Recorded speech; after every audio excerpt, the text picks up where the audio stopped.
마이크로소프트 애저를 활용한 인공지능 웹 앱 클라우드 과정에 온 것을 환영합니다.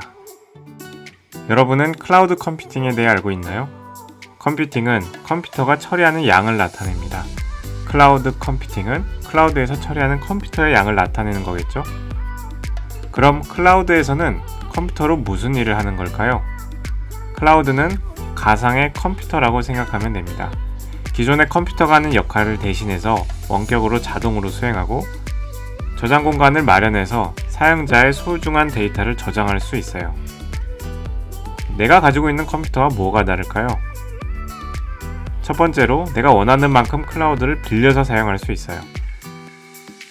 클라우드 컴퓨팅을 쓴다는 것은 컴퓨터 하나를 빌려서 사용한다고 생각하면 돼요.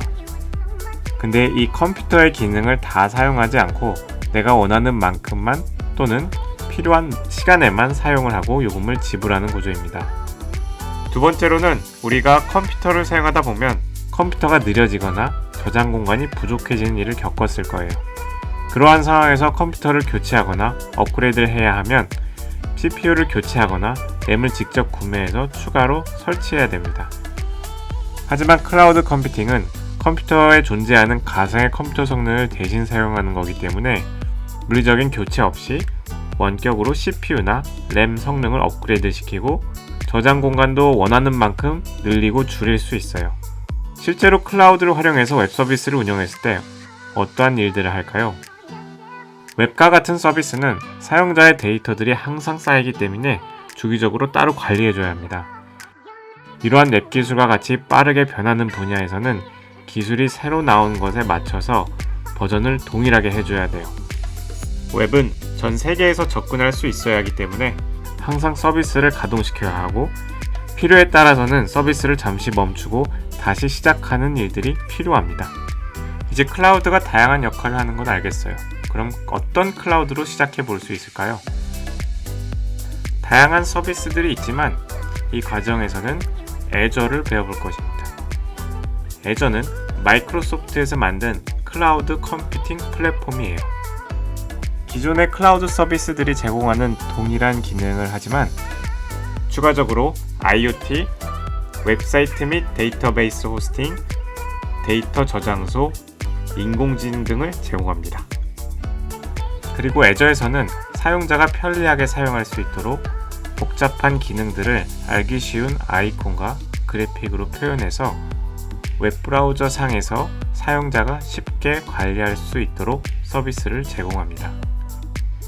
예를 들어 웹과 관련된 애플리케이션을 만들 때도 현재 많이 사용하고 있는 개발 프레임워크를 지원해서 빨리 쉽게 개발할 수 있도록 도와줘요.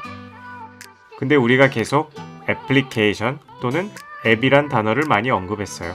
정확히 어느 부분을 말하는지 알고 있나요? 사실 우리는 스마트폰이나 스마트 TV, 노트북 등 많은 곳에서 애플리케이션을 사용하고 있어요. 그건 애플리케이션이 일반 사용자가 가장 밀접하게 접하는 기술이기 때문이에요. 일반적으로 컴퓨터와 같은 시스템의 기술은 하드웨어가 있고 그 위에 시스템 소프트웨어가 올라가고 그 위에 응용 소프트웨어가 돌아가는 구조입니다. 클라우드 서비스로는 하드웨어와 시스템 소프트웨어, 응용 소프트웨어를 클라우드에서 동작하게 할 수 있어요. 우리가 이 교육과정에서는 응용 소프트웨어 부분을 클라우드를 활용해서 만들어 볼 예정입니다. 왜 우리는 웹 애플리케이션으로 시작하는 걸까요? 그러기에 앞서 먼저 웹 애플리케이션의 특징을 알아야 합니다. 웹 애플리케이션은 말 그대로 웹브라우저 위에서 동작하는 애플리케이션을 의미해요.